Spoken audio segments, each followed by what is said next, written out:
El tema, como ustedes saben, está vinculado íntimamente con el Código Procesal Penal de 2004, mal llamado nuevo código todavía. Ya es un código justamente adolescente, si calculamos su año de nacimiento. Creo que ya no está para que lo llamen nuevo, pero bueno, todavía hay esa costumbre. Entonces, lo que quiero hacer es un repaso muy breve, un poco de la lógica de investigación y de juzgamiento en el Código Procesal de 2004 y remarcar, digamos, instituciones nuevas en el Decreto Legislativo 1348 y algunas diferencias, ¿no? O sea, nuevas en el sentido de que el anterior proceso para menores infractores no tenía estos elementos que son propios del Código Procesal de 2004 y algunas cosas que sí son una diferencia debido a la característica especial de las personas que van a ser sometidas a proceso. Entonces, haciendo este breve repaso, estamos hablando en primer lugar del tema de la tuición, es decir, de la protección, y esta tiene varios aspectos, ¿no? Varias manifestaciones. En primer lugar está el tema de lo socioeducativo. Esto está en el artículo 4 del título preliminar del decreto legislativo, que se titula justamente Principio Educativo, ¿no?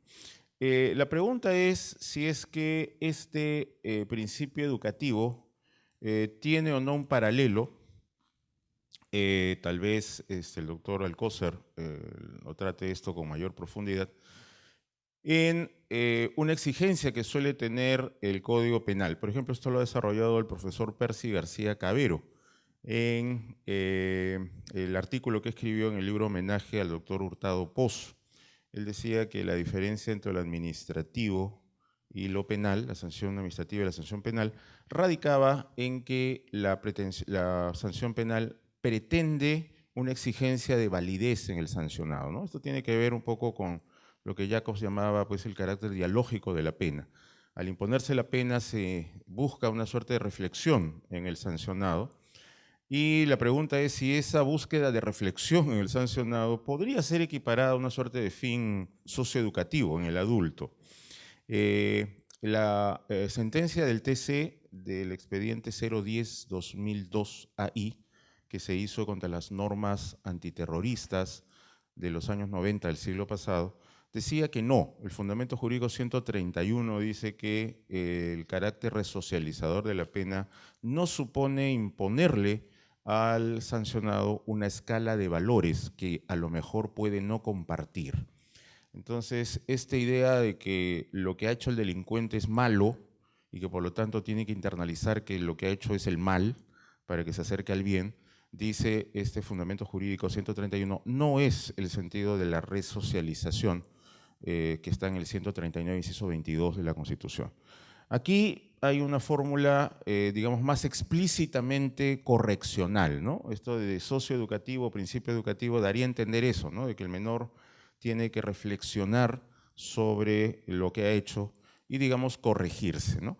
Hay un título que está al final, que es el tema de la audiencia de imposición de la medida, que es una novedad en el juicio oral. Y una de las cosas que se tienen que valorar cuando se discute qué tipo de medida se le va a dar al menor es justamente que el menor comprenda el carácter de lo que ha hecho, ¿no? Un poco a eso alude el tema del principio educativo.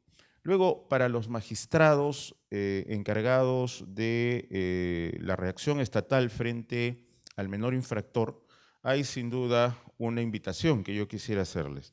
La invitación es a desarrollar el tema del famoso interés superior, que acaso sea un vínculo o uno de los pocos vínculos que queda entre este decreto legislativo y, digamos, el nombre general de esta actividad, derecho de familia. Entonces, ¿qué de común hay en esta norma que incluso ya habla de la responsabilidad del adolescente con el derecho de familia? Bueno, uno de los pocos vínculos es justamente la primacía del interés superior del niño y del adolescente. Ya sabemos que en decisiones, por ejemplo, de tenencia, patria potestad, se dice que más allá de lo que pueda decir el código, el juez tiene que evaluar el interés superior del niño y del adolescente. Esto, digamos, habilita al magistrado a resolver contra el texto expreso y claro de la ley si es que el magistrado considera que ese cumplimiento literal de la ley puede perjudicar al menor. Muy bien, esto en el derecho sancionador, el derecho que busca la responsabilidad penal del adolescente, es toda una veta por analizarse, ¿no? ¿Qué alcances y qué límites debe tener esto del interés superior del niño y del adolescente, ¿no? Hay un montón de temas en los cuales se tiene esto que analizar, ¿no? Entonces, la invitación es que haya un desarrollo jurisprudencial rico y espero ordenado, coherente, sobre qué instituciones del derecho sustantivo y el derecho procesal son alcanzados por este interés superior y de qué manera, ¿no? O sea, cómo hay que interpretar en cada una de las instituciones procesales y sustantivas cómo se aplica y hasta dónde llega. Esto por el famoso tema de que la sanción penal se rige por el principio de legalidad. Entonces, flexibilizar demasiado podría, digamos, ir contra las bases del principio de legalidad, el principio de exhaustividad que debe tener todo sistema penal. Luego tenemos una fase negativa, o sea, las cosas que no pueden tocar al adolescente en el proceso. Una de las cosas, sin duda, más interesantes está en el artículo 1, inciso 2 del título preliminar, y que sin duda Eduardo Alcocer lo va a desarrollar con mayor profundidad, es el tema de no responsabilidad por el resultado, ¿no? Que es el equivalente al artículo 7 del título preliminar del Código Penal. Entonces, no es el... Yo siempre vinculo esta exigencia de no responsabilidad por el mero resultado con el artículo 2, inciso 24, letra A de la Constitución. Nadie está obligado a hacer lo que la ley no manda, ni impedido de hacer lo que ella no prohíbe. En esta vieja máxima constitucional tenemos una suerte de avant-premier del funcionalismo, ¿no? El tema de los roles. Allí en el 224A de la Constitución hay una invitación a actuar conforme a nuestro rol. ¿Por qué? Porque nuestro rol, según dice el funcionalismo, tiene justo lo que está en el 224A. Tiene obligaciones y tiene prohibiciones.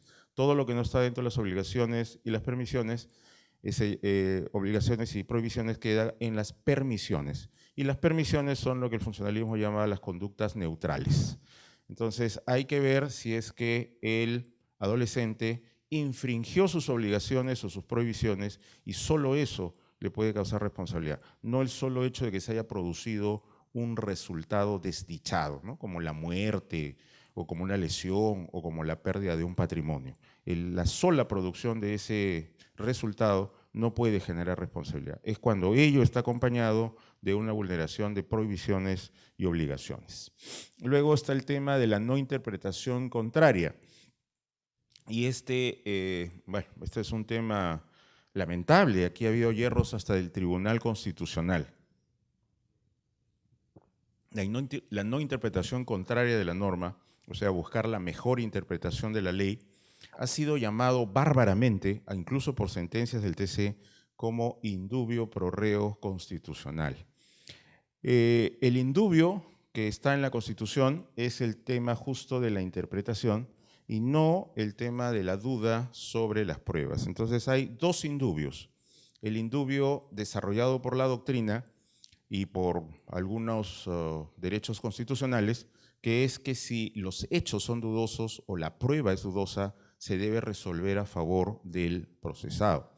Eso no está en la Constitución. En la Constitución lo único que está es el primer indubio, el no interpretar las normas de una forma perjudicial. Si hay dos normas contrapuestas, se escoge la norma cuya interpretación sea más favorable al procesado.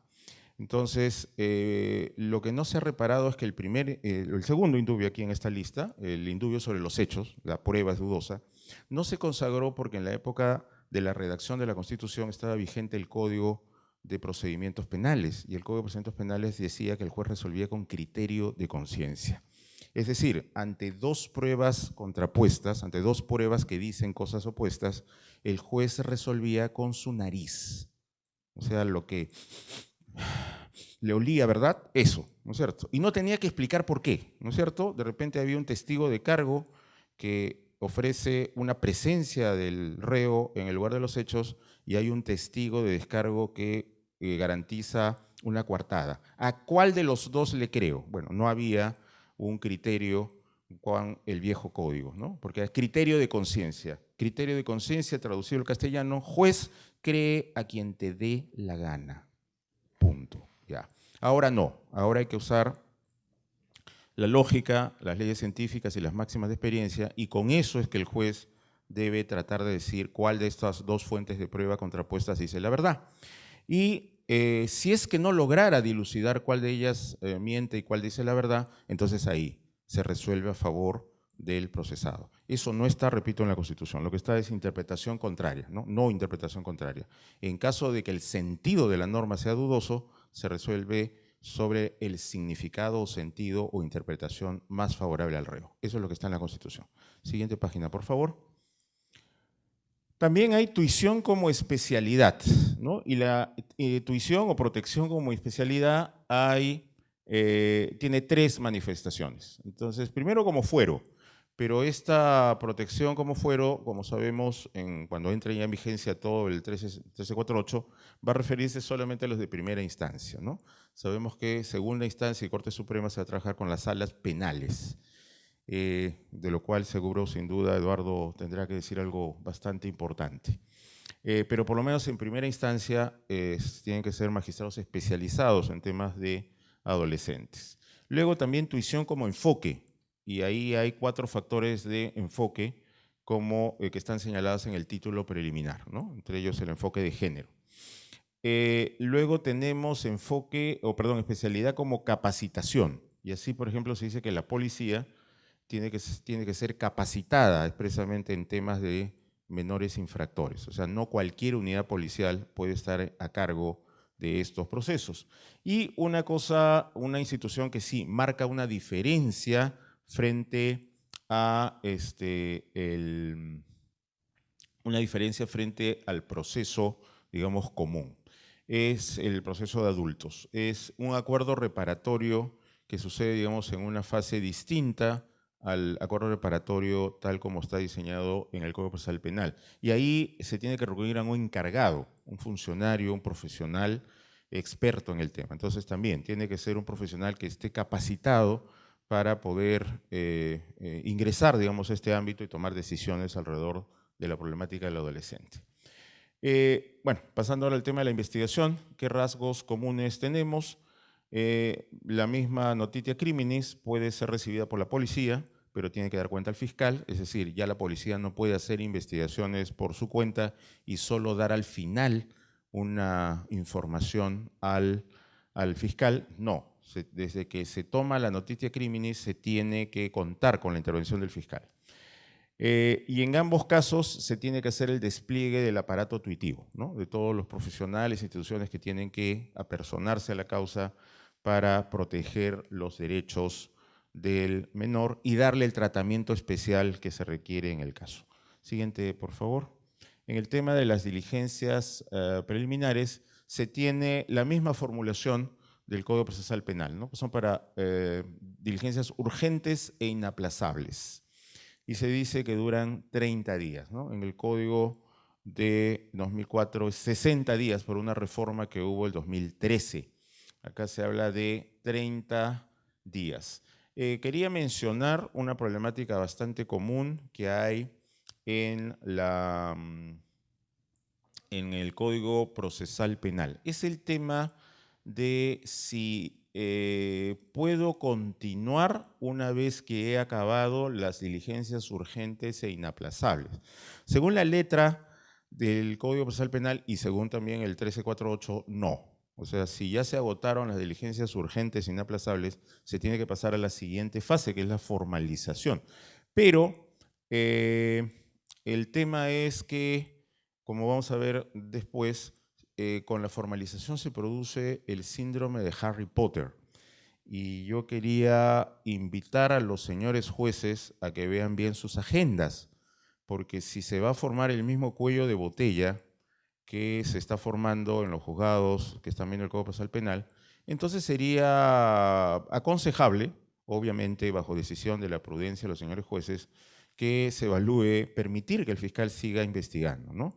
Porque si vamos a tener etapas intermedias cuyos plazos no se pueden cumplir, porque simplemente el juzgado está atestado en su agenda, entonces sería mejor permitir que la finalización del proceso lo decida el fiscal, ¿no? Cosa que no se puede hacer si es que ya se ha formalizado, como lo dice el 339 del Código Procesal Penal. Y ese es el síndrome de Harry Potter, que espero hablar de él un poco más adelante. Hay un tema, bueno, obviamente la finalidad de las diligencias preliminares es reunir los elementos para poder formalizar. Hay una serie de requisitos formales para formalizar, valga la tautología, y obviamente si no los tiene presentes el señor fiscal, no puede formalizar. Entonces la finalidad no es solamente los actos urgentes e inaplazables, es decir, evitar que los medios de prueba desaparezcan, etcétera, sino también reunir esa información. Por ejemplo, ¿cómo se llama el adolescente? ¿No? Ese es un requisito formal que se pide para pasar a la siguiente fase. Si no tengo todavía certeza sobre cómo se llama, no podría pues, pasarse al siguiente paso. Una variación que no está en el Código Procesal es la prohibición a la policía de consignar declaraciones espontáneas del adolescente. O sea, que lo que vemos de los famosos derechos Miranda en las series de televisión, ¿no? Que una vez que es arrestada la persona le dicen, tiene usted derecho a guardar silencio, y si no ejerce ese derecho, todo lo que diga será usado en su contra. Bueno, podría pasar que el adolescente sea apresado y se vaya de boca, pues confiese el delito u ostente haber cometido el delito, como fue el caso de una adolescente que porque no le sirvieron, creo, su arroz chaufa caliente, ¿no es cierto?, mató a una persona. Ese tipo de manifestaciones, bravatas ante la prensa, ¿no es cierto?, está prohibido de ser consignado en el informe policial. O sea, solo valen las declaraciones que ha hecho formalmente con presencia de su abogado, ¿no? Eso es un matiz, repito, que no está presente en el Código Procesal Penal. Y en esta misma línea quería también sugerir a los señores magistrados hacer esta diferencia entre identificar e individualizar. Y ahora con mucha mayor razón, dado que los menores de edad ya tienen ficha RENIEC, ya tienen DNI. Entonces podría suceder que si una persona va a denunciar y solo ha tomado conocimiento del nombre, entonces señale ese nombre. Y si es que el fiscal dice que eso no es suficiente para individualizar, entonces el fiscal, si está confundido entre identificar e individualizar, probablemente le pida al denunciante que adjunte la ficha RENIEC. Entonces, claro, se va a la RENIEC, se saca un impreso de la ficha, la tasa cuesta 25 soles, y lo presenta a la fiscalía. Pero con eso he identificado al denunciado, no lo he individualizado, o sea, podría ser un homónimo. Pero como tengo la ficha RENIEC, resulta que la formalización y eventualmente el requerimiento de internación preventiva va a tener todos sus generales de ley. O sea, su nombre completo, el nombre de su padre, el nombre de su madre, su domicilio, fecha de nacimiento, grado de instrucción, etcétera, etcétera.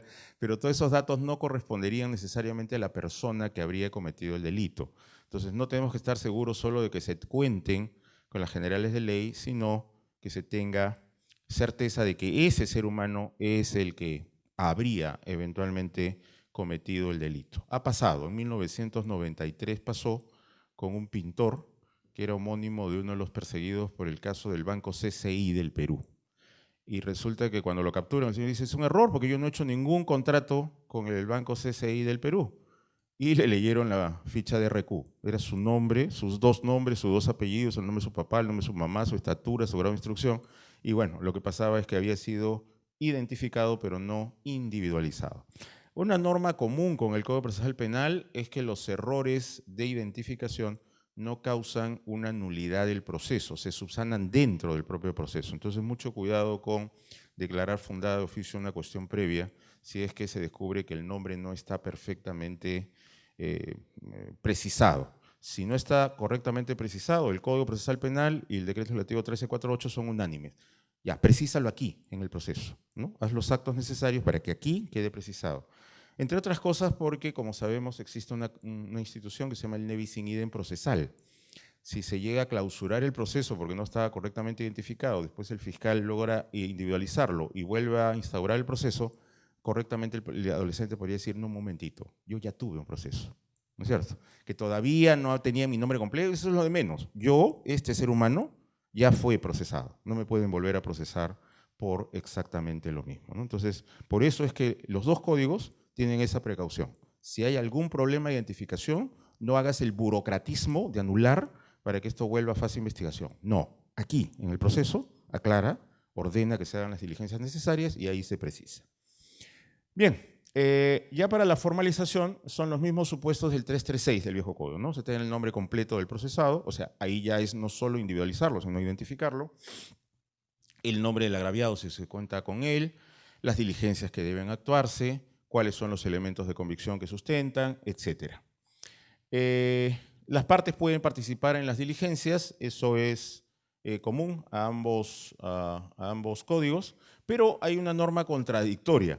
La norma contradictoria entre los derechos del abogado dice que el abogado puede interrogar a los otros imputados, pero no puede participar en las declaraciones de otros procesados. Entonces, ¿cómo voy a interrogar a los otros imputados si no voy a estar en sus tomas de declaración? Habría, siguiente página por favor, una eventual solución que se refiera al juicio oral. O sea que en el juicio oral el abogado puede interrogar a los otros procesados. Pero no queda claro, ¿no? Entonces será sin duda la prudencia de los señores jueces las que establecerán los límites entre esos dos derechos aparentemente contradictorios, o mejor dicho, de un derecho y la excepción a un derecho, ¿no? Puedes interrogar a los procesados, pero no puedes estar en las tomas de declaración de los otros procesados. Bueno, ya. Igual que en el 338, inciso 4 del Código Procesal Penal, la formalización es requisito para medidas de coerción, o mejor dicho, la medida de coerción de fondo, ¿no? Que es el internamiento.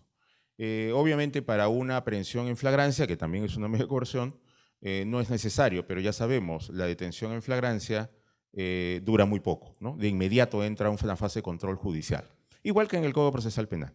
Pero la coerción de fondo, que es el encierro en un internamiento preventivo, esa sí requiere haberse formalizado la investigación preparatoria. Hubo varios errores al comienzo del código en ese sentido, ¿no? No se había leído el 338 y entonces más de una prisión preventiva ha salido cuando el fiscal todavía no había formalizado la investigación preparatoria. Entonces, ya digamos, los fiscales encargados de esta área ya podrían contar con esa información y no caer en el mismo error.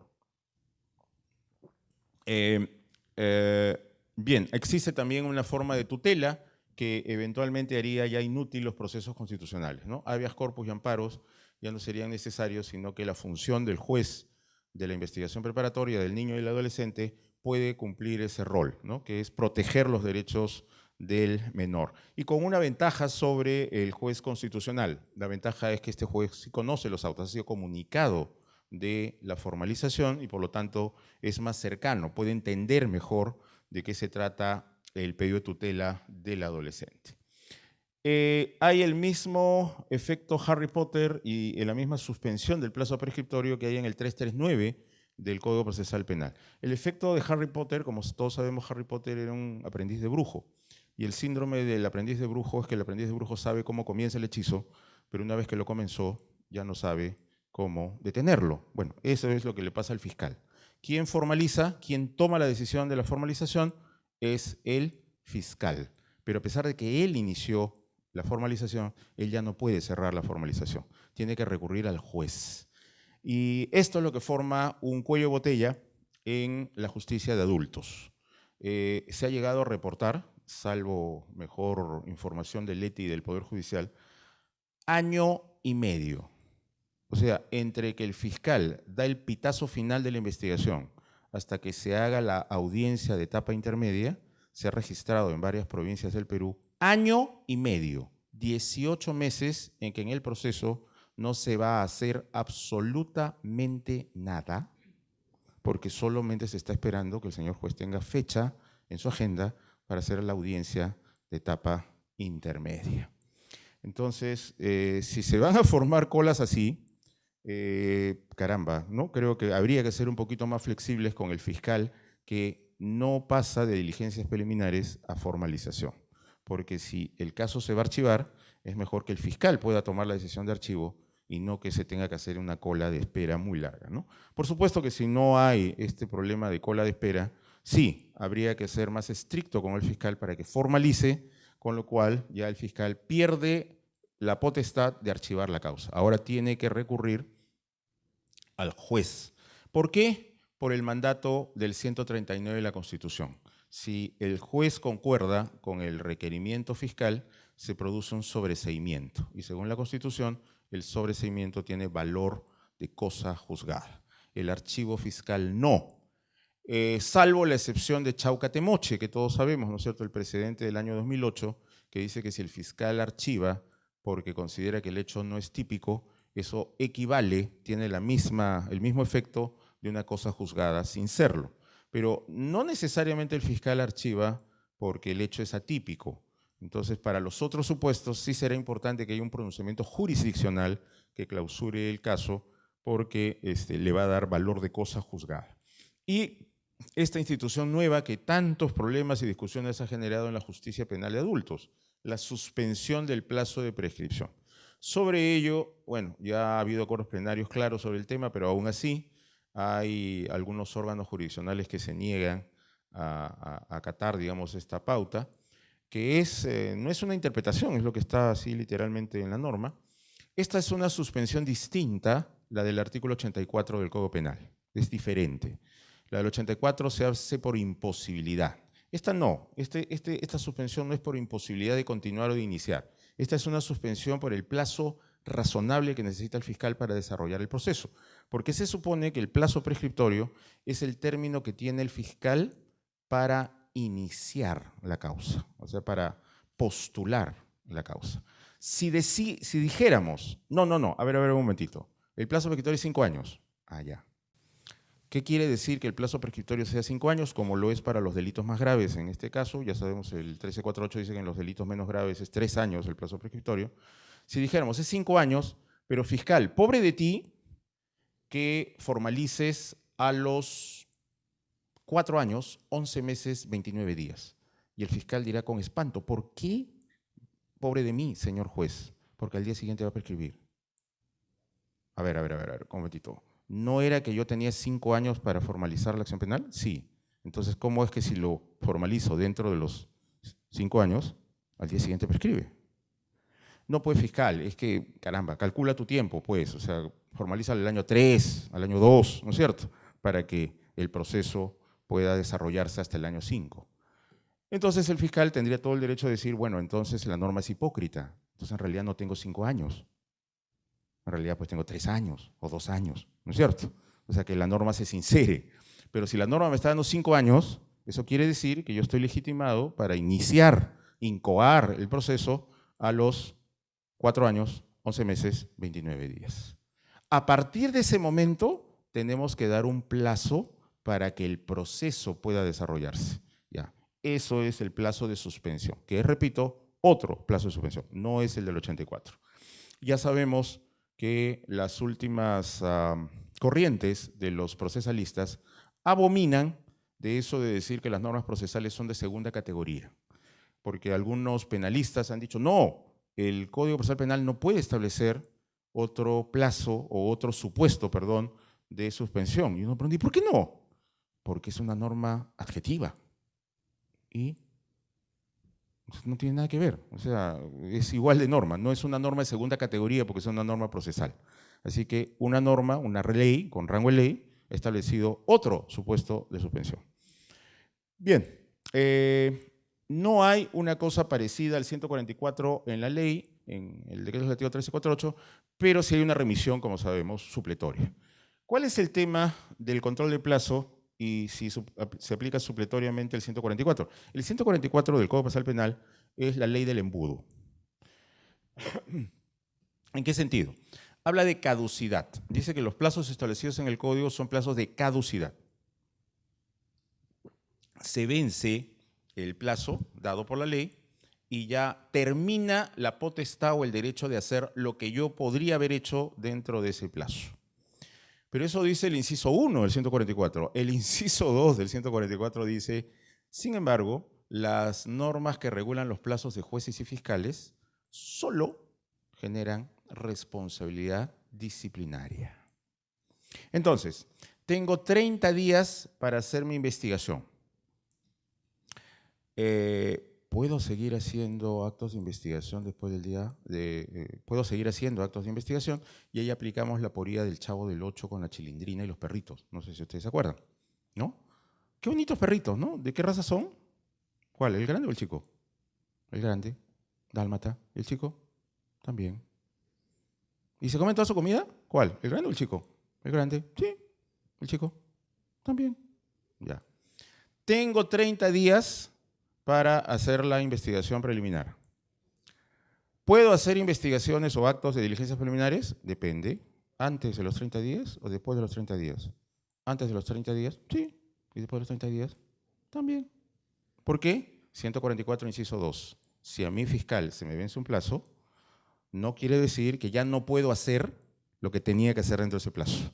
Lo único que voy a tener es responsabilidad disciplinaria, pero que al fiscal, y bueno, al juez también, se le vence un plazo, no impide, ¿no es cierto?, que se haga el acto procesal correspondiente, ¿no? Entonces, habría que preguntarse, sin duda la prudencia de nuestros señores jueces dirá, y yo creo que sí, si específicamente esta institución se aplica, ¿no? Porque ya sabemos, supletoriedad se da cuando el 1348 no dice nada. Si el 1348 no dice nada sobre una institución, entonces ahí se aplica supletoriamente el código, como lo dice el 1348. Pero no es que todo lo del Código Procesal Penal lo puedo pasar, es solamente aquello que necesite supletoriedad. ¿Ok?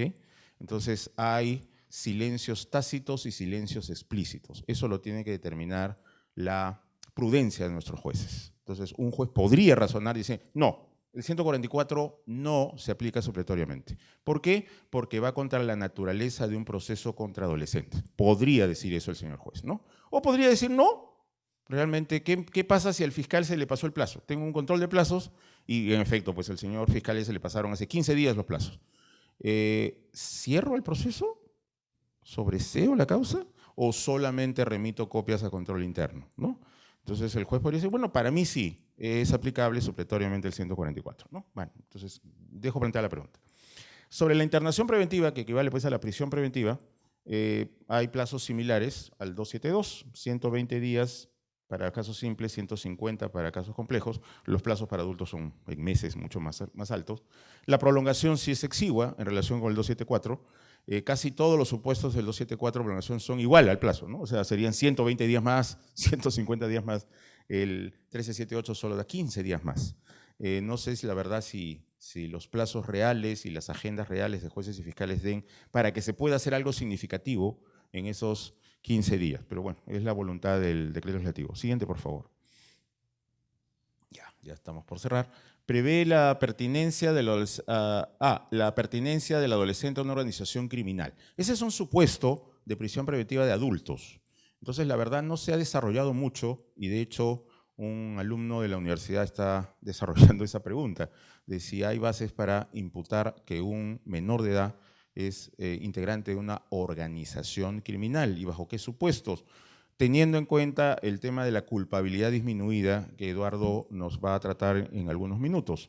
Entonces, bueno, el código no sé si porque ya ha hecho la reflexión que va a hacer Eduardo dentro de unos minutos o porque simplemente se le ocurrió copiar el Código Procesal Penal, ha puesto eso, ¿no? Como un supuesto de peligro procesal que el adolescente pertenezca a una organización criminal. Es un supuesto bastante interesante y creo que no hay mucho desarrollo teórico al respecto. Eventualmente no se tiene que cumplir pues, en un centro de reclusión de menores, sino en un centro de salud o un centro asistencial, una vez más en nombre del interés superior del niño y del adolescente, ¿no? Si está en un supuesto de una crisis psiquiátrica, no necesariamente para hacerlo inimputable, o si está en un supuesto de enfermo, entonces ya, va a haber internación, pero no en un centro de reclusión para menores. Hay algo que sí preocupa. El 287, inciso 1 del Código Procesal Penal establece que la comparecencia restringida se da cuando concurren todos los supuestos de la prisión preventiva, pero el peligro procesal puede ser conjurado de otra manera. En cambio, el Código de la Responsabilidad Penal de los Adolescentes del 1348 deja la comparecencia restringida a la sola voluntad del juez. O sea, si el juez quiere, le da comparecencia simple y si quiere, le da comparecencia restringida.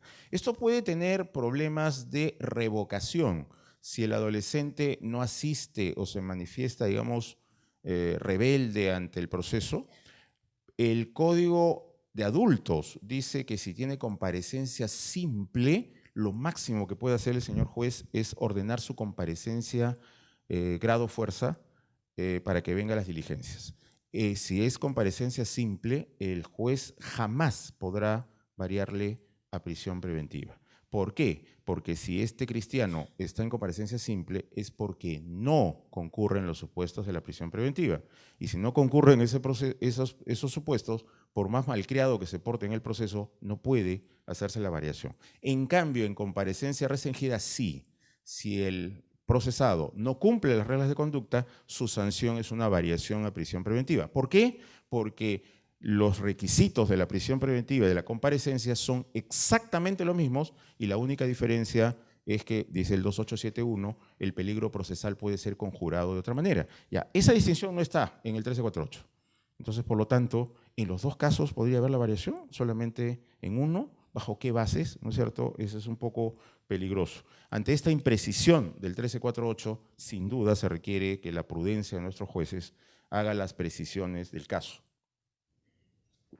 Ojalá que esas precisiones lleguen a ser uniformes, ¿no? Yo como fiscal les puedo decir a los señores jueces acá presentes que si para el pobre fiscal es un shock hipovolémico, un estrés postraumático, tener que estar conversando con nuestros colegas sobre cuál es el criterio de interpretación de este juez, ¿no es cierto? Estoy en un local, un módulo, donde hay, digamos, 2 jueces encargados de los procesos de adolescentes y resulta que yo, fiscal, tengo que estar atento a cuál es el criterio de este juez, ¿no es cierto? O sea, no hay una pauta uniforme sobre una serie de temas, sino que depende de cada juez, ¿no? Eso es un poco peligroso y ojalá nuestros jueces, si logran hacer una interpretación sobre este tema, por ejemplo, de la comparecencia restringida, sea una interpretación uniforme, ¿no? Que dé seguridad jurídica, es un valor del derecho bastante importante.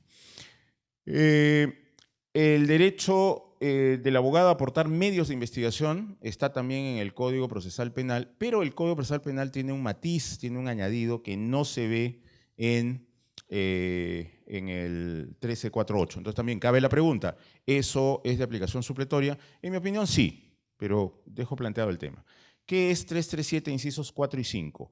Es una innovación y una diferenciación, innovación frente al modelo antiguo y precisión frente al modelo norteamericano.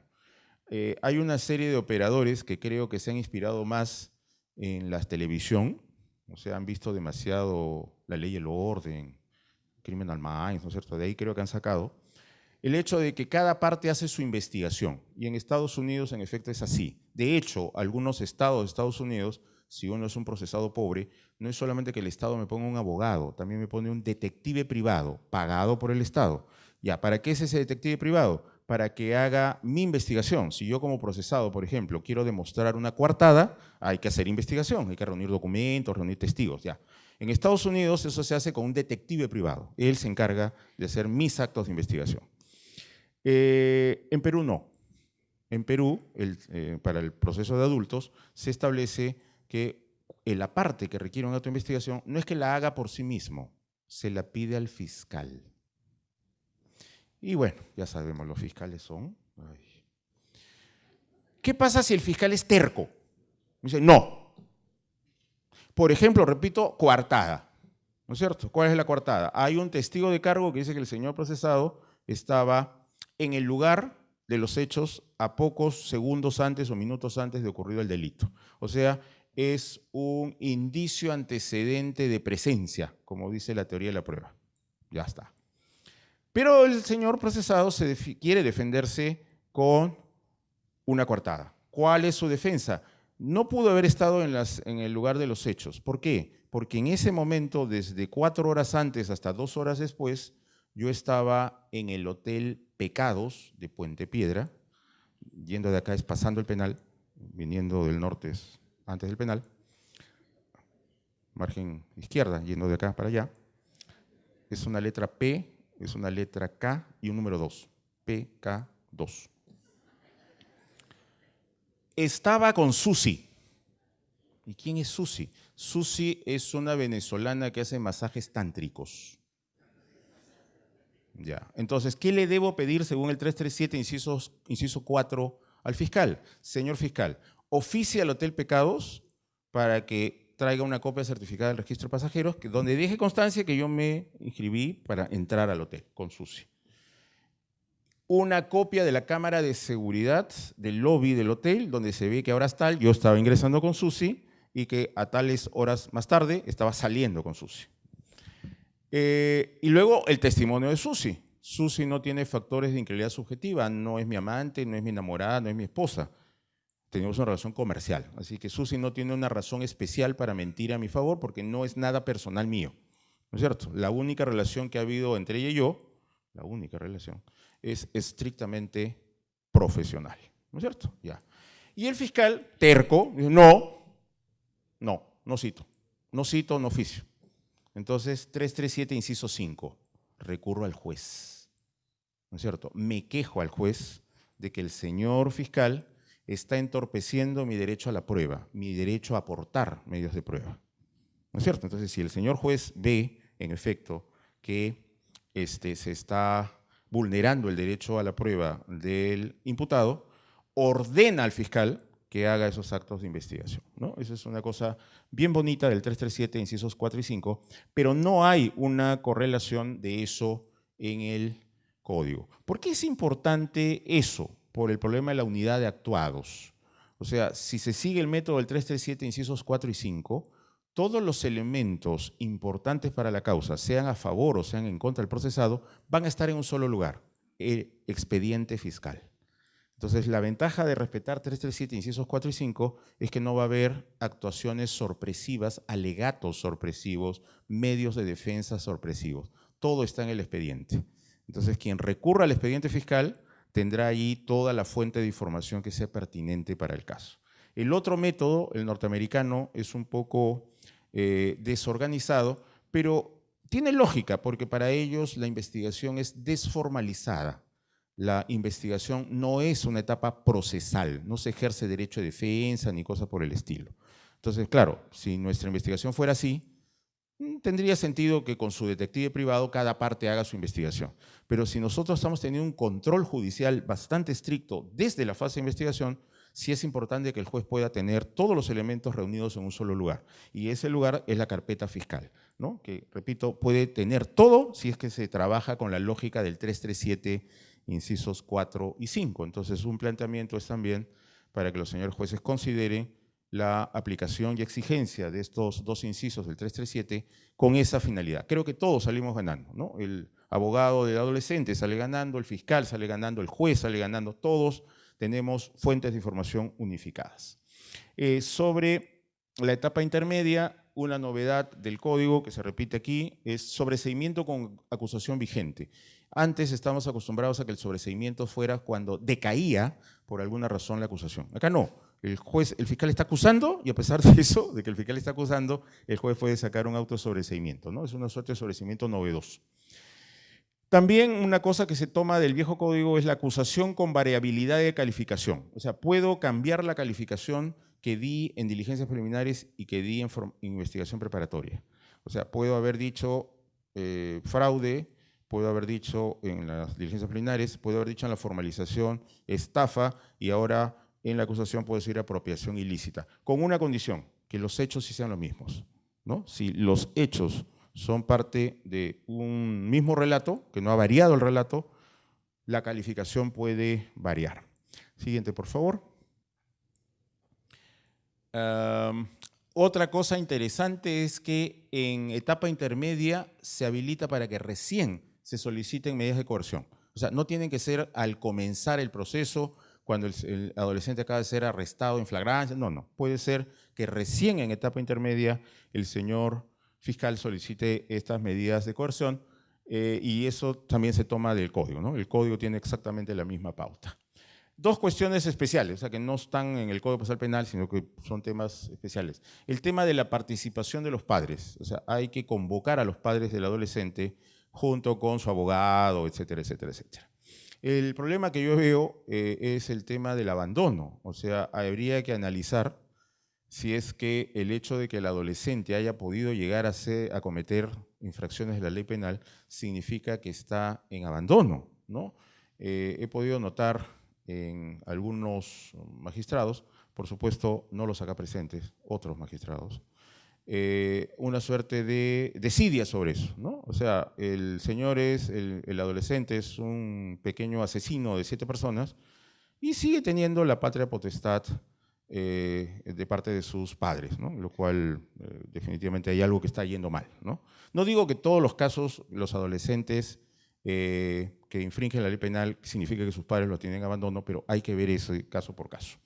Y lo segundo es una posibilidad de archivo casi discrecional del proceso a favor del menor en nombre del interés superior del niño y del adolescente. Eso contraría, por ejemplo, el principio de legalidad procesal, ¿no? Que dice que cuando se descubre un hecho con características de delito, el fiscal tiene que incoar la acción penal. No es que puede, tiene que hacerlo, ¿no? Acá no. Acá dice, sí, la inicia, pero podría eventualmente desistirse en nombre del interés superior.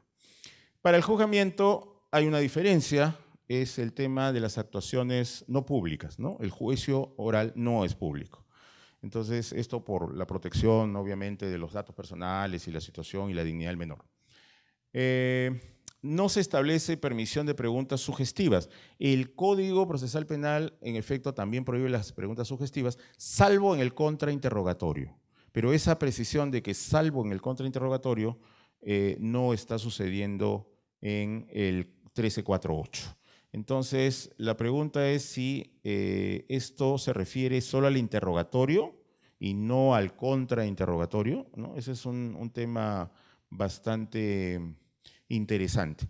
Y en el mismo lugar donde estoy yo ahora de pie, hay un vídeo bastante interesante, está colgado en YouTube, del doctor San Martín, y el doctor San Martín tuvo allí una de sus características, abominaciones contra la litigación oral, ¿no? Todos sabemos al doctor San Martín, la litigación oral le llega a la punta del zapato izquierdo, y por lo tanto la pregunta es si técnicas de litigación oral, las dos palabritas que están ahí, interrogatorio y contrainterrogatorio, son parte de las técnicas de litigación, se deben aplicar o no a nuestro código, ¿no? ¿De dónde sale que nuestro código trabaja con técnicas de litigación oral? Bueno, sale solamente del desconcierto que tuvimos abogados, fiscales y jueces cuando en julio de 2006 inauguramos el Código Procesal Penal, ¿no? Yo siempre cito las palabras iniciales de 100 años de soledad, ¿no? El mundo era tan reciente que las cosas carecían de nombre y para señalarlas había que indicarlas con el dedo. Ninguno de nosotros en julio de 2006 tenía a quién voltearnos a preguntar cómo se hacían las cosas. Estábamos perdidos en Siberia sudoccidental pateando cilindros con efecto retroactivo. Entonces, claro, como estamos desconcertados, ¿cómo se come este código? Vinieron los litigacionólogos, ¿no? Chilenos, puertorriqueños, colombianos, norteamericanos, y nos dijeron, amigo, ¿no entiendes tu código? No te preocupes, yo te lo voy a explicar. Y vinieron con todo eso, pues todo el tema de la litigación oral. Entonces, claro, el código no habla de técnica de litigación oral, menciona algunas palabras de las técnicas de litigación, pero su lógica y su estructura no van muy acordes con las técnicas de litigación. Pero ya se ha hecho casi un consenso, ¿no? El consenso es que este código, me refiero al código del 2004, se aplica con técnicas de litigación. Y como el 1348 se remite como norma supletoria al código, entonces, no, por lo tanto, si A implica B y B implica C, entonces C implica A, ¿no? O sea, también habría que aplicar las técnicas de litigación. Pero, repito, eso es un tema discutible, ¿no? Casi era un consenso universal que sí, que este código trabaja con técnicas de litigación, hasta que llegó la reacción fuerte, cada vez más fuerte, del doctor San Martín, ¿no? Que ha lanzado su anatema y su maldición eterna a todo aquel que se le ocurra mencionar esto de las técnicas de litigación. Creo que todos hemos visto en Legis su conferencia del 30 de mayo de este año en la Academia, donde en 9 segundos, ¿no es cierto?, se trae abajo lo de teoría del caso, ¿no? Me enfermo cuando veo una sentencia que menciona teoría del caso. Bueno, ya. Entonces, dejo eso planteado, ¿no? Dejo eso planteado. De hecho, el doctor San Martín en actos académicos ha dicho las preguntas sugestivas deben estar prohibidas siempre, no solo en el interrogatorio, también en el contrainterrogatorio, ¿no? Bueno, pero esa es su posición. Obviamente nuestros jueces, que saben que cuando esta parte procesal entre en vigencia, van a tener al Código Procesal Penal como supletorio, bueno, nuestros jueces con su prudencia decidirán si las técnicas de litigación son o no parte de la naturaleza del Código Procesal Penal, que es supletorio del 1348. No hay conclusión anticipada, o no se dice expresamente que hay conclusión anticipada del proceso. La conclusión se hace al comenzar el juicio oral, ¿no? A diferencia de la terminación anticipada, que es un proceso especial, que también está en el 1348, la conclusión es la última chance de rendirse del procesado. Escucha los cargos y después de haber escuchado los cargos se le pregunta cómo se declara, si inocente o culpable. Y se hace un pequeño procedimiento de sentencia anticipada si se declara culpable. Eso no está en el 1348. Entonces nos cabe la pregunta, ¿hay que aplicar supletoriamente el 372 del Código o no? O de hecho está bien que el 1348 no lo haya mencionado porque la prudencia de nuestros jueces determina que según la naturaleza especial de este procedimiento no debería concurrir la conclusión anticipada, ¿no? Esa es una pregunta interesante para los jueces que se encarguen del juicio oral. Y por último, para acabar, hay una diferencia entre la declaración de culpabilidad y la decisión de qué medida socioeducativa corresponde, ¿no? Eso lo mencioné hace un rato. Entonces hay una audiencia final del juicio en que simplemente se declara culpable, por supuesto también se le puede declarar inocente al procesado, obviamente si es que se lo declara inocente, game over, se acabó, sé tú, that's all. Pero si se lo declarara culpable o responsable, entonces va a haber una audiencia especial en que se va a debatir ya qué clase de medida socioeducativa le corresponde, ¿no? Entonces, ahí tiene que hacerse una valoración cuantitativa y cualitativa.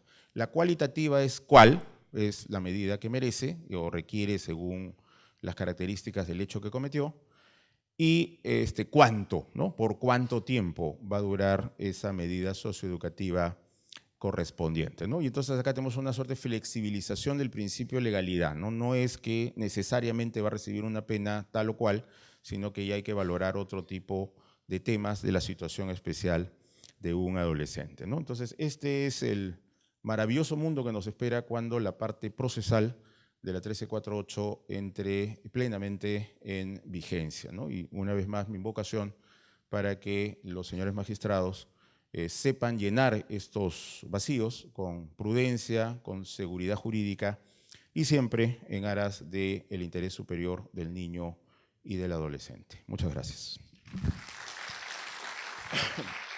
Lo conversaremos en algún momento si es que hay preguntas sobre esto, pero esencialmente, de mi parecer, la diferencia radica en la culpabilidad. El adolescente tiene una culpabilidad disminuida. ¿Y por qué digo esto? En primer lugar, vamos a ver lo que dice la doctrina y toda la jurisprudencia en general. En comparación a un adulto, el adolescente es menos culpable. Se trata de una valoración cuantitativa de dicha categoría, ya que de grado cualitativo, claro, el adolescente cuando comete una infracción penal es considerado responsable de un hecho criminal. Nada más que al momento de imponer y cuantificar, sobre todo cuantificar una medida socioeducativa, ahí vamos a hacer las diferencias. O sea, se le va a imponer una medida menos grave. ¿Por qué? Porque el adolescente, digamos, tiene, como dije hace un momento, una menor culpabilidad, pero sigue siendo culpable, ya que a él se le puede considerar que tiene la capacidad de conocer la norma. Y esto lo dice la Corte Suprema en la casación 4974-2015 Callao. O sea, el menor de 14 años no tiene esta capacidad cognoscitiva, sí lo tiene, al contrario, el mayor de 14 años y menor de 18 años. Por eso es posible ser considerado culpable. Una culpabilidad disminuida en términos para imponer la medida socioeducativa, pero culpable al fin y al cabo. Ahora, el reproche que se le dirige al adolescente es menor, claro, por diversos factores. Y aquí quisiera detener porque es un aspecto dogmático muy interesante sobre el desarrollo de la culpabilidad en la teoría del delito.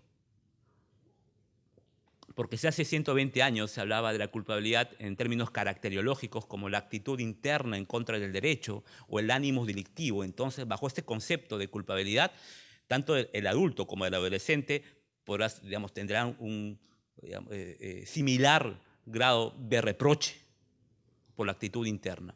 Sin embargo, en los años 60, 70 se comenzó a considerar la culpabilidad en sentido social, una culpabilidad social donde habría una corresponsabilidad entre el Estado, la sociedad, por el hecho cometido por el agente infractor de la ley penal, entre ellos también el adolescente.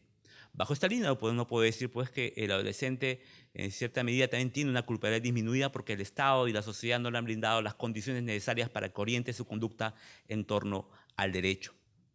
Esta visión social de la culpabilidad hoy en día también ha sido puesta en tela de juicio porque es mejor determinar el grado de culpabilidad en función del mal uso de la libertad de una persona. Entonces, un adolescente ejerce la libertad, es cierto, sin embargo, por su edad y por las condiciones en las que el adolescente se encuentra, es una persona en desarrollo, el uso de su libertad, digamos, no tiene el mismo sentido que la capacidad que tiene un adulto, una persona mayor de 18 años.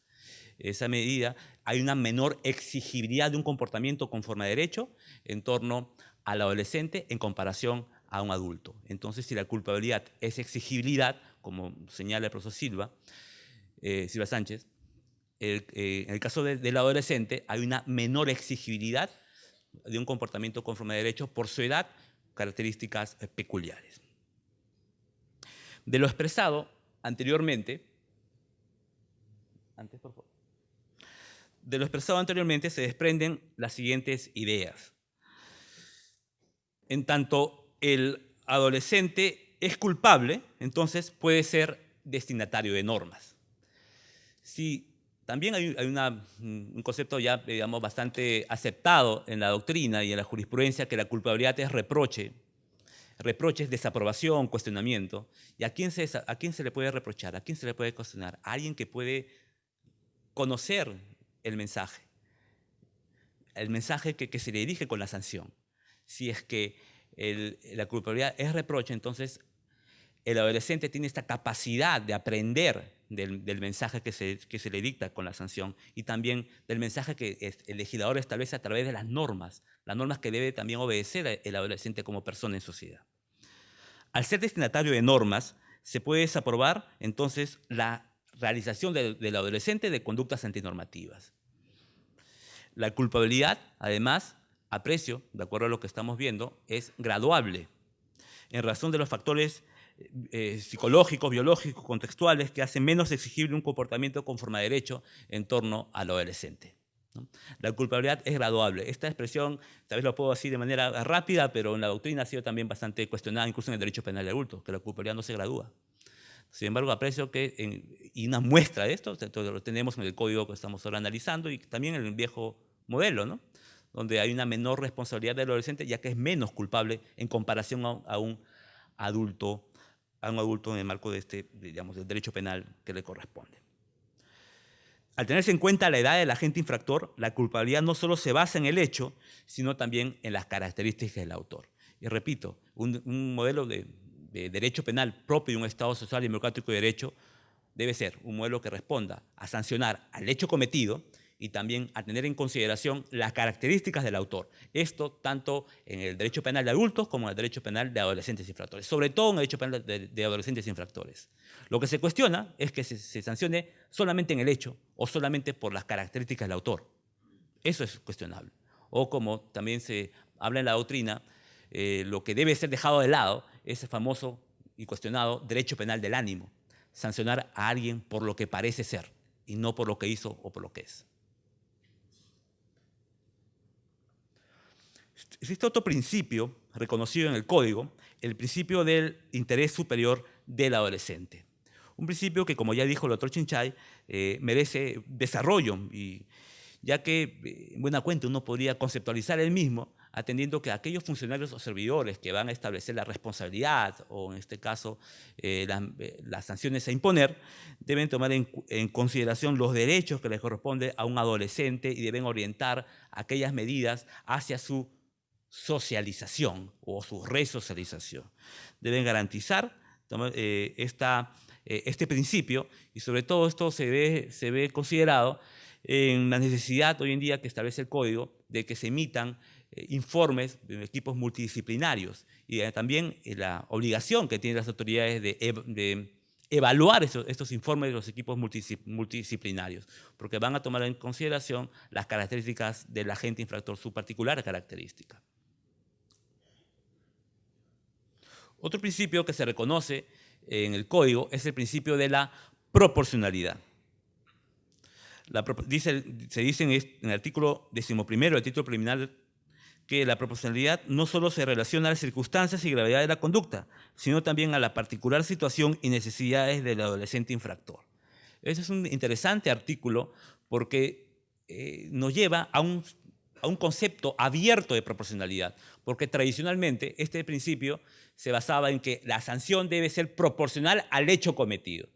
Pero acá nos dice que va más allá del hecho cometido. La proporción incluso debe tomar en consideración las particularidades del autor, ¿no? Entonces, se trata de un criterio muy interesante en torno a la proporcionalidad que nos lleva también a vincular con los subprincipios del mismo, que el TC ya lo ha desarrollado y también la Corte Suprema, los famosos principios de idoneidad, necesidad y proporcionalidad en sentido estricto. Entonces, y la necesidad, sobre todo, de imponer una medida socioeducativa abierta, cerrada, en fin, dependiendo, obviamente, de las características del hecho y del autor. Ahora voy a hablar de un tema bastante controvertido en la doctrina en general para el derecho penal. El adolescente infractor de la ley penal y la peligrosidad. Podemos hablar de adolescentes infractores de la ley penal peligrosos. Primero, ¿qué es la peligrosidad? ¿No? La peligrosidad en realidad es una expresión peligrosa, como se dice en la doctrina, ¿no? Porque se ha cuestionado su falta de determinación. No obstante, aprecio que este concepto, la peligrosidad, es utilizado en diversas ramas del derecho. En el derecho penal sustantivo, por ejemplo, delito de peligro. En el derecho procesal penal, el peligro procesal. En el derecho de ejecución penal, el peligro de reincidencia para un beneficio penitenciario. O sea, la peligrosidad es parte de nuestro sistema jurídico desde hace bastante tiempo y es sustancial. Habría que establecer límites a la peligrosidad.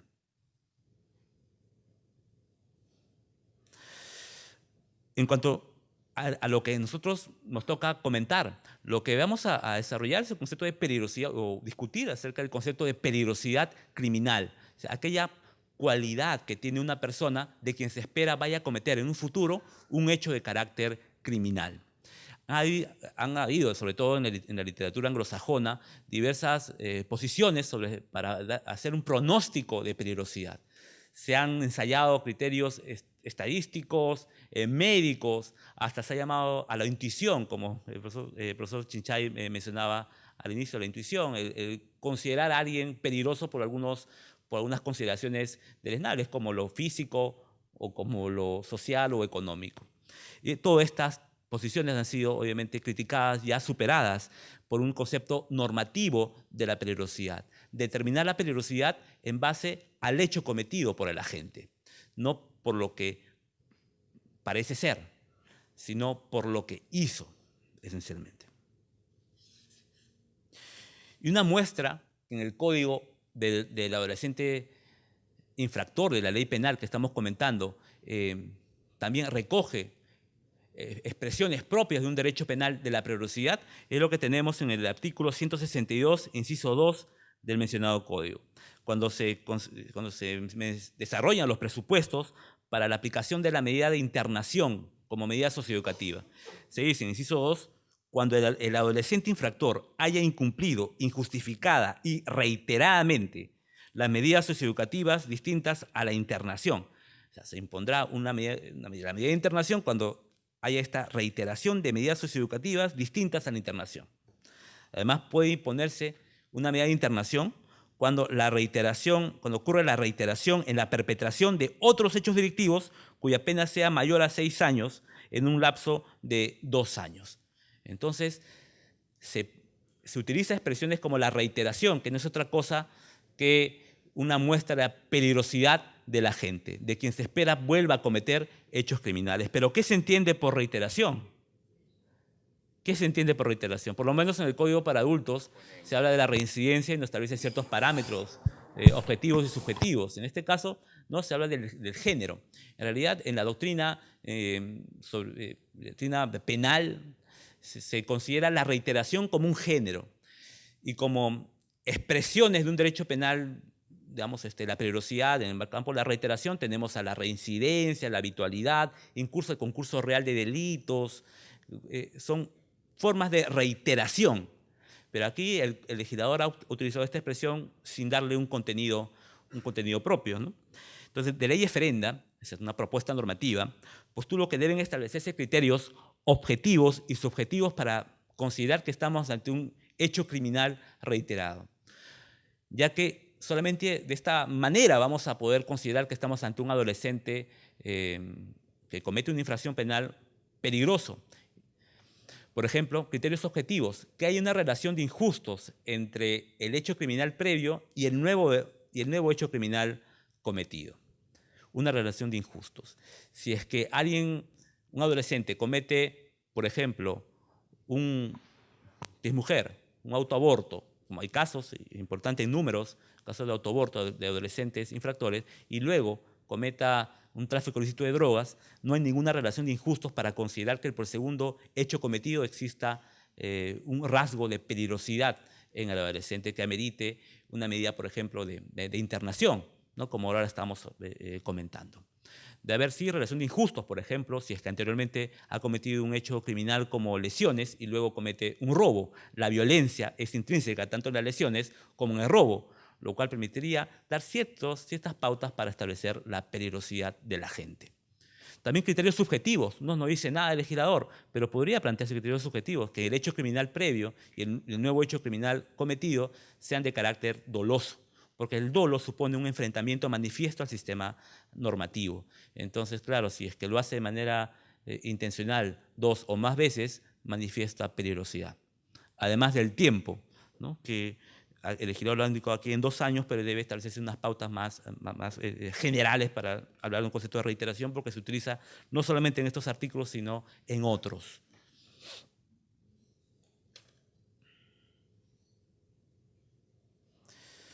Por último, voy a hacer referencia a las medidas socioeducativas y sus fines.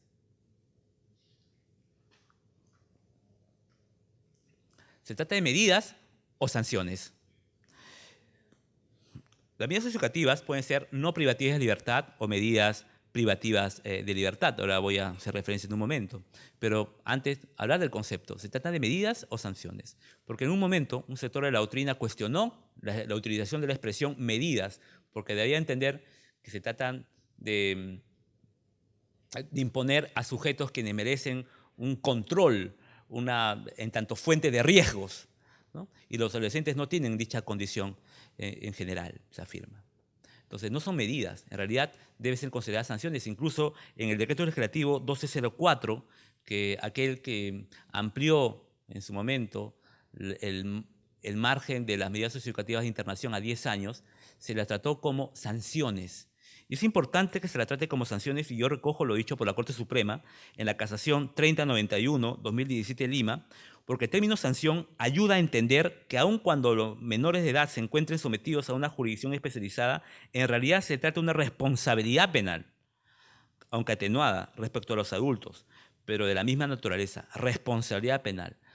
Es decir, son sujetos, como dije al inicio, son sujetos del mensaje que establece el legislador a través de los tipos penales. Son sujetos también destinatarios de mensajes que se imponen a través de las consecuencias jurídicas por el hecho criminal cometido y por tanto responsables de lo que hicieron, por el mal uso de su libertad. Una culpabilidad disminuida por las razones que mencioné antes, pero culpables al fin y al cabo. Entonces hay que llamarle sanciones desde mi punto de vista y no tanto medidas socioeducativas, aunque la tradición nos lleva a considerarlas como tal. Y las medidas socioeducativas que se establecen en el Código, en el artículo 156, son las no privativas de libertad como las medidas socioeducativas privativas de libertad. Las no privativas de libertad pueden ser amonestación, libertad asistida, prestación de servicios a la comunidad y libertad restringida. y las medidas privativas de libertad son la llamada internación en un centro juvenil, ¿no?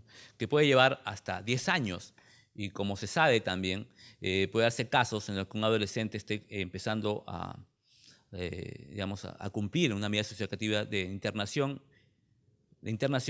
y luego ya haya cumplido la mayoría de edad y todavía le falte, ¿no? Algunos años para ver cumplida la sanción.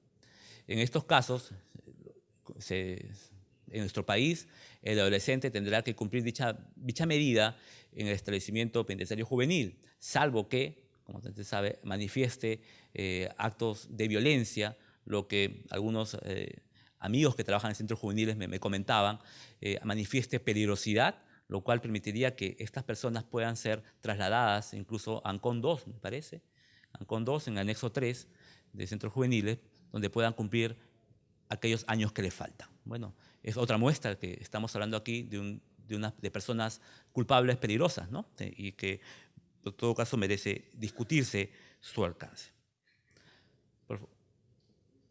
En cuanto a los fines de las medidas socioeducativas, se afirma en el artículo, digamos, en el código, en el título preliminar del código, que se busca obtener con las medidas socioeducativas una función pedagógica, ¿no? Tienen estas una función pedagógica y formativa. Buscan facilitar la resocialización y la reintegración del adolescente a la sociedad. Ello guarda relación con el principio educativo mencionado por el doctor Chinchay y también con el principio de interés superior del adolescente. Pero yo quisiera reflexionar sobre este punto, porque es cierto, el carácter sustancial, también más importante de las medidas socioeducativas es aquel que cuando se busca con ellas los fines resocializadores, el fin preventivo especial positivo de una medida socioeducativa, ¿no? Entendida esta no como la imposición de una idea, sino que el Estado brinde las condiciones para que el adolescente pueda reorientar su comportamiento hacia el derecho. Pero también hemos dicho que el adolescente no es más un objeto de la política criminal, sino un sujeto de derechos y obligaciones también incluso cuando está cumpliendo una medida socioeducativa. Tiene deberes que emanan del rol que tiene esta persona, de reorientar su conducta hacia su propia socialización. Claro, tiene en consideración las particularidades digamos, por la edad y el contexto, por supuesto. No vamos a equiparar al adulto, pero sí hay que tomar en consideración que también ejerce la libertad. Y también considerar que las medidas socioeducativas cumplen también fines preventivos generales, no hay que dejarlo de lado. Aun cuando tiene un efecto colateral para algunos, también cumplen fines preventivos generales, positivos de concientización, de reintegración, de convalidación del sistema jurídico, como también fines preventivos generales negativos. ¿Cómo no? La ampliación de la medida socioeducativa de internación a 10 años en algunos casos, ¿acaso no genera intimidación es un mensaje dirigido a la comunidad? Por supuesto. No hay que dejar de decirlo. Como tampoco señalar que las medidas socioeducativas deben basarse en la retribución, pero la retribución entendida como una medida proporcional al hecho cometido y a las características personales del adolescente. Entonces, sí se cumplen también estos fines y esencialmente, claro, el fin preventivo especial positivo va a primar en el caso de las medidas socioeducativas impuestas a los adolescentes infractores de la ley penal. En conclusión,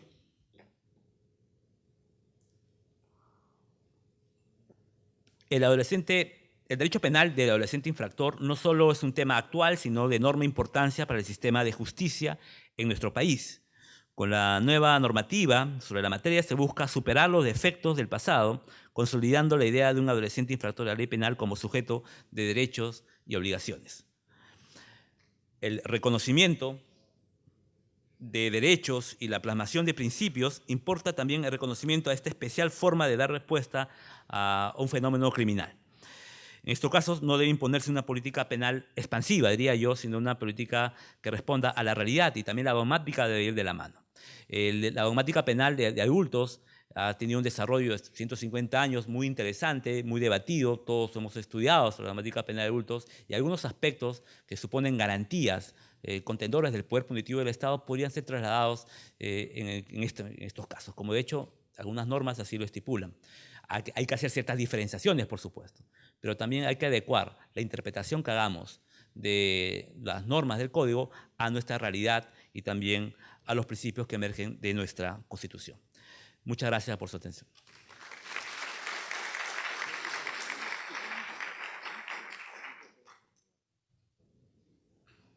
Muy buenas noches y muchas gracias por la invitación. Yo el día de hoy, teniendo en cuenta de que tenemos una larga espera para que este evento comience, voy a concentrarme en no darles una conferencia relacionada con las medidas socioeducativas, privativas y no privativas de la libertad y con la estructura técnica que éstas tienen, sino, de acuerdo al título que nosotros tenemos, es presentar cómo existen nuevos paradigmas en el funcionamiento del sistema de justicia penal juvenil.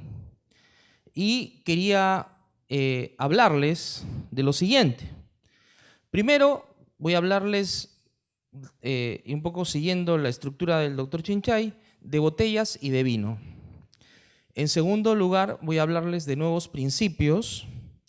Y por último, vamos a hablar respecto de las cosas que hacen que dentro del sistema de justicia penal juvenil, las cosas que dentro del sistema de justicia penal juvenil debemos de tomarnos en serio. Entonces, sin mayor preámbulo, voy a hablarles poquito, voy a hablar de botellas y vino. La botella es la ley. Teníamos una botella. ¿Qué tipo de botella teníamos con el Código del Niño? ¿Qué tipo de botella teníamos con el Código de Menores antes del Código del Niño? ¿Y qué tipo de botella tenemos con el Código de Responsabilidad Penal Juvenil? Pero la botella no es suficiente. Dentro de esa botella hay vino. La botella puede ser bonita, puede ser labrada, puede ser hermosa, pero el vino puede ser de muy pésima calidad. Tú coges una botella hermosa que te regalaron hace muchos años labrada y le metes un vino cualquiera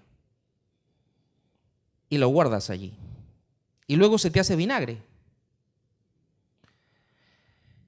Entonces, podemos tener una hermosa ley, pero al final esto depende de algo que muy bien nos ha dicho el doctor Chinchay: prudencia.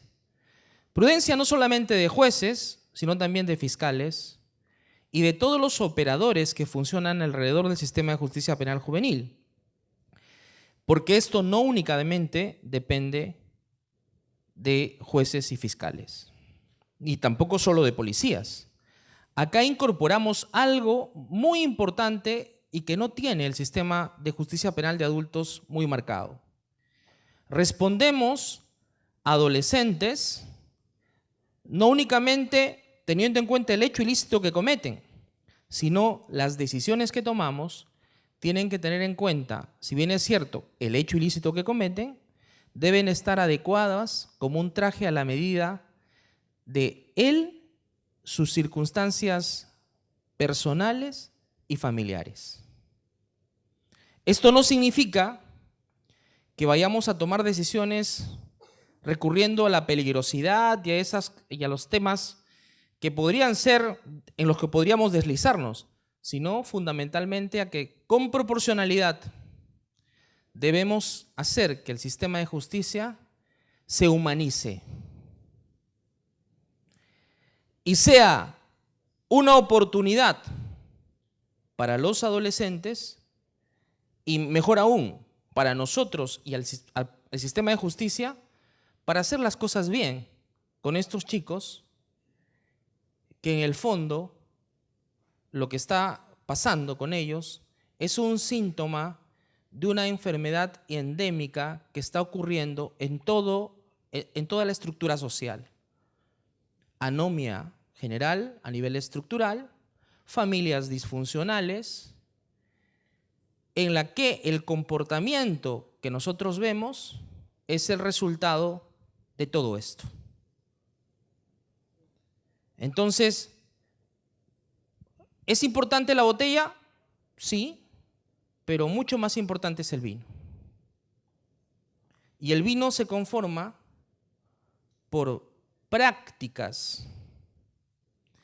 Y estas prácticas están vinculadas con la capacidad que tenemos que tener los operadores, y hablamos aquí de equipo interdisciplinario, que en este marco normativo existe a nivel fiscal, el equipo de justicia juvenil restaurativa, a nivel judicial, previo a la decisión judicial, equipo interdisciplinario del juez, del Poder Judicial, y en ejecución de sentencia, el Servicio de Orientación al Adolescente, de poder dotar de la información necesaria para que el juez y el fiscal tomen las decisiones adecuadas, no solamente vinculadas a los hechos cometidos, sino a las circunstancias que rodean al adolescente en cada situación concreta. Esto no lo tiene como exigencia el sistema de adultos. El juez y el fiscal están obligados en este Código de Responsabilidad Penal del Adolescente a tomar decisiones siempre teniendo en cuenta la información previa dada por el equipo interdisciplinario. ¿Y esto qué significa? Que el juez no está en esa figura, no es ya esa figura encopetada que mira de lejos y con desdén y que lo sabe todo, sino que para tomar decisiones necesita que le den la información que él no puede ver porque no tiene la experticia necesaria para conocer ese ámbito al que no llega con profundidad. Y solamente puede llegar un trabajador social, un psicólogo, un educador. Y a la vez, este equipo tiene que tomarse en serio que es en el fondo un equipo y que no es simplemente la suma del informe profesional de cada uno, sino que tiene que haber una puesta en común y una proposición para que la proporcionalidad opere. O sea, no es solamente adecuar las cosas a los hechos que ha cometido y al reproche penal que esto exige, sino adecuar las cosas, la medida, las decisiones, a las circunstancias concretas que este chico está viviendo. Y esto tiene que ver con algo que me dijo Kenia, una jueza de República Dominicana. Y es una cosa muy curiosa porque quienes han trabajado en el sistema de justicia penal juvenil acá notarán que los adolescentes en los centros juveniles a los jueces y juezas le dicen madre.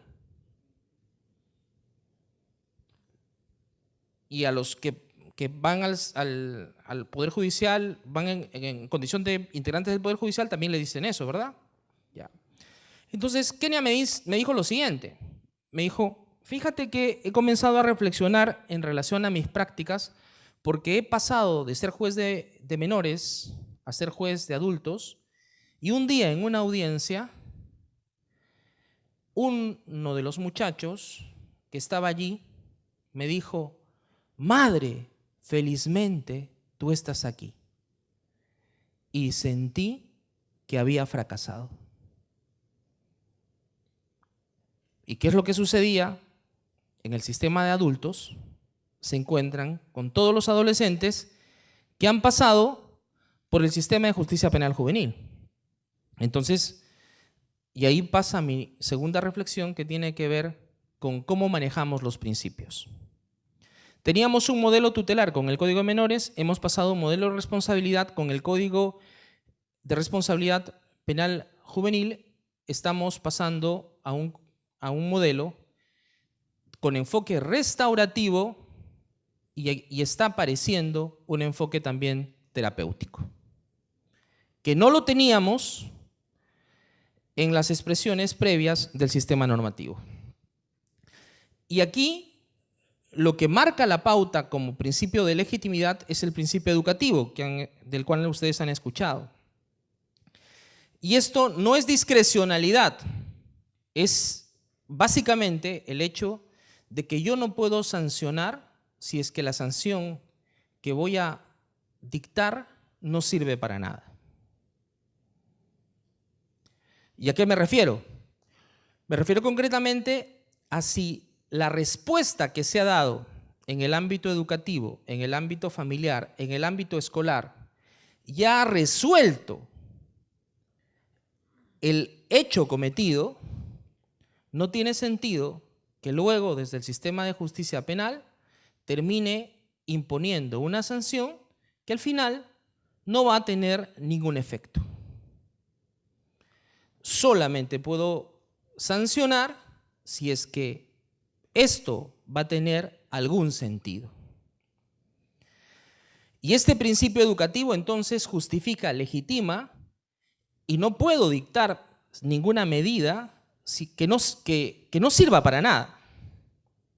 Esto implica que en casos en los cuales sean hechos obviamente no graves y pueda resolverse esto fuera del sistema penal, y eso dicen las directrices de Riad, todo lo que pueda resolverse fuera del sistema penal no tiene por qué ingresar en el sistema penal. Y lo que ingrese en el sistema penal y pueda resolverse incluso remitiéndose a la propia comunidad debe de resolverse en el ámbito comunitario. Y lo que queda debe de priorizarse las medidas en libertad frente a las medidas de internamiento. En este ámbito, el Código de Responsabilidad Penal del Adolescente nos da algunas líneas muy importantes. La primera es que eleva a 6 años el mínimo para poder disponer medidas de internamiento. O sea, no son 4 años, son 6 años. Eso significa que los 169 adolescentes que están privados de libertad por hurto agravado no tendrían por qué haber ingresado a un sistema de encierro de ninguna manera. El otro elemento que instaura este código de responsabilidad es una atenuante privilegiada para la edad. Los adolescentes entre 14 y 16 no pueden estar internados el mismo tiempo y en lo posible no deberían de ser internados. Eso hace que el rango de sanciones penales juveniles tenga que ser muy cuidadoso el juez al disponer medidas de internamiento para los adolescentes que tienen entre 14 y 16. Otro de los elementos que está vinculado con esto es el hecho de tomarnos en serio las medidas no privativas de la libertad. Porque en la práctica lo que está pasando es que estas medidas no privativas de la libertad son un saludo a la bandera y no tienen una ejecución concreta. Entonces, si dispones una medida no privativa de la libertad, esta medida tiene que cumplirse, sí o sí. Porque si no se cumple esta medida, la carrera delictiva continúa, persiste. Y en este ámbito quería hablarles, junto a este principio educativo, del enfoque restaurativo, que ustedes ya lo conocen porque tenemos larga data de esto. Estas 3 R's, responsabilización, reparación, reintegración, se juntan ahora con un enfoque terapéutico que yo entiendo que es en realidad el nuevo paradigma de la justicia penal juvenil. El 60% de adolescentes que cometen hechos ilícitos está bajo el consumo de drogas. Han cometido hechos ilícitos para comprar droga o bajo el influjo de drogas. Por esta razón, no podemos hacer absolutamente nada si es que no atacamos el consumo de drogas en el cual ellos se encuentran. Y es el ámbito en el cual ha habido fracaso en el seguimiento. Es por eso que les quería presentar una experiencia que hemos, no sé si tienes listo el video. ¿Lo van a traer?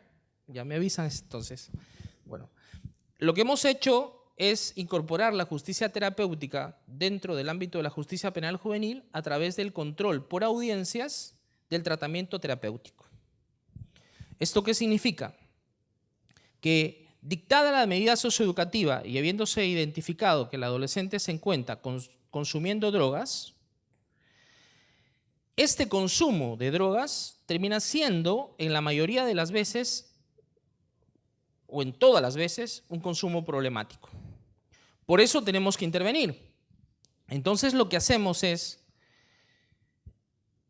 establecemos un coordinador de ejecución de medida, que en este caso recae en la dirección del Servicio de Orientación al Adolescente, que a través de una dupla psicosocial del propio Servicio de Orientación al Adolescente,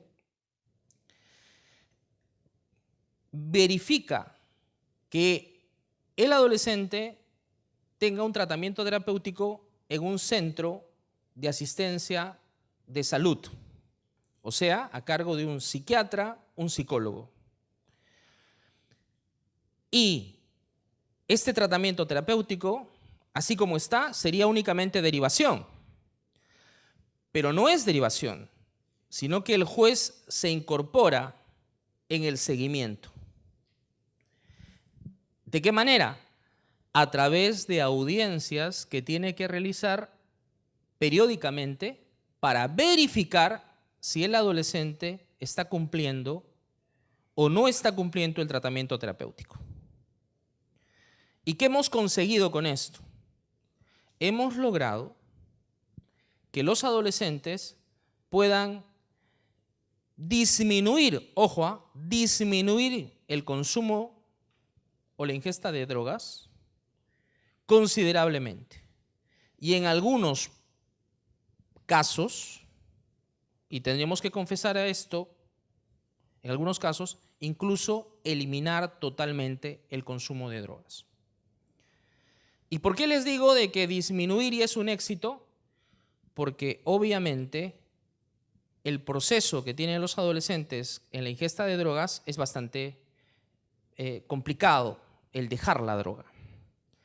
Y la disminución de la ingesta de drogas ya permite dos cosas: no reincidencia delictiva y a la vez el no participación en hechos violentos. Y ese es un impacto muy concreto que disminuye las posibilidades a la larga de reincidencia delictiva, porque obviamente el adolescente que consume drogas está enfermo. Y los jueces, dentro de esta perspectiva de justicia terapéutica, somos jueces que sanamos a los adolescentes y que participamos activamente dentro del proceso terapéutico. No lo podemos hacer solos, lo tenemos que hacer teniendo la participación del equipo, no únicamente el coordinador de medida, sino también el equipo de salud, que tiene que enseñarnos a los jueces qué le tenemos que decir al adolescente en cada audiencia. Ellos tienen que enseñarnos qué le tenemos que decir.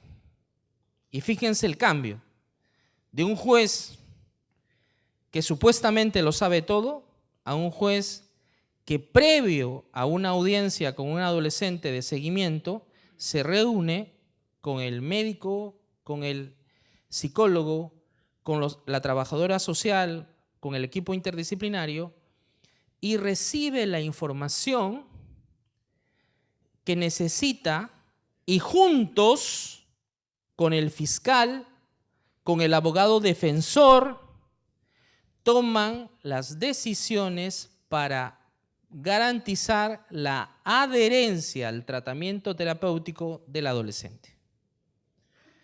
Se participa también con la familia y luego de eso se realiza la audiencia.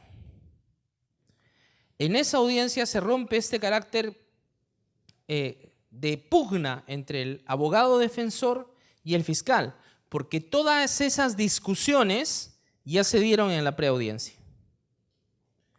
Y en la audiencia lo que se hace es, se retroalimenta positivamente al adolescente para que persista el tratamiento a través de recompensas y a través de advertencias y sanciones. en las cuales, sanciones en las cuales no está contemplado la variación de su condición procesal a internamiento. Ojo, sino fundamentalmente está contemplado el hecho de hacer una intervención mucho más intensa respecto de su situación. Por ejemplo, si es que se le hace un toxicológico inopinado y se detecta que otra vez ha consumido drogas, no solamente se le pregunta por qué ha pasado esto, sino que la audiencia que la teníamos programada de seguimiento para el siguiente mes, la adelantamos y la ponemos en una semana. Y le decimos que en esa semana vamos a volver a vernos. Y durante esa semana que le estamos dando, entre comillas, una oportunidad a él, también nos estamos dando la oportunidad todo el equipo. Porque la caída del adolescente es la caída de todo el equipo que ha intervenido. Y cuando él cae, pues tenemos que ayudar a levantarlo todos nosotros. La adherencia al tratamiento es la que garantiza la efectividad de la respuesta y la que después se convierte en resultado concreto de no reincidencia en la comisión de hechos ilícitos. Tenemos en este momento 38 adolescentes egresados y tenemos 26 adolescentes en tratamiento.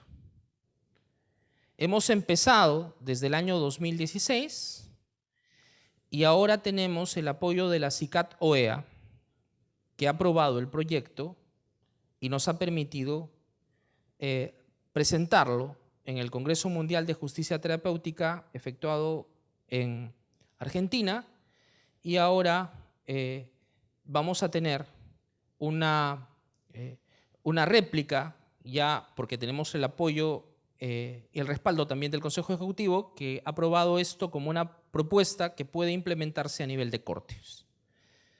A partir de septiembre, octubre, vamos a evaluar cómo esto se pueda implementar y expandir a otras cortes que quieran hacer lo mismo. Aparentemente no es muy complicado lo que les he explicado, pero es mucho trabajo, eso es muy demandante, pero es la diferencia entre tener solamente una buena botella y entre producir un buen vino. Y ese vino no depende únicamente de la botella que tengamos, depende principalmente de cómo hagamos las cosas y qué prácticas tengamos. Y depende de aprender a trabajar juntos, no únicamente jueces, sino todo el equipo. Escuchar a los profesionales de otras disciplinas, y también tiene que ver con fe, tiene que ver con humildad y tiene que ver un trabajo de hormiga. El adolescente debe de ser recuperado y se trata esto de salvar vidas. Me han dicho que tienen un problema técnico con el video, les voy a dejar aquí el link para que ustedes lo puedan visualizar, lo pueden ver a través de cualquier plataforma, está en Facebook. Y solamente para cerrar, lo fundamental es tomarnos en serio las cosas no graves que comete el adolescente, porque las cosas graves, de hecho, todo el mundo se las toma en serio. Y tomándonos las cosas no graves que comete el adolescente y asegurándonos que el tratamiento hecho a la medida, no solamente del hecho cometido, sino de las circunstancias que le rodea, podemos nosotros tener efectividad y podemos hacer una justicia distinta. Hagamos entonces esta justicia distinta. Los invito a unirse a este proyecto que tiene como nombre Justicia Terapéutica con enfoque restaurativo. Muchísimas gracias.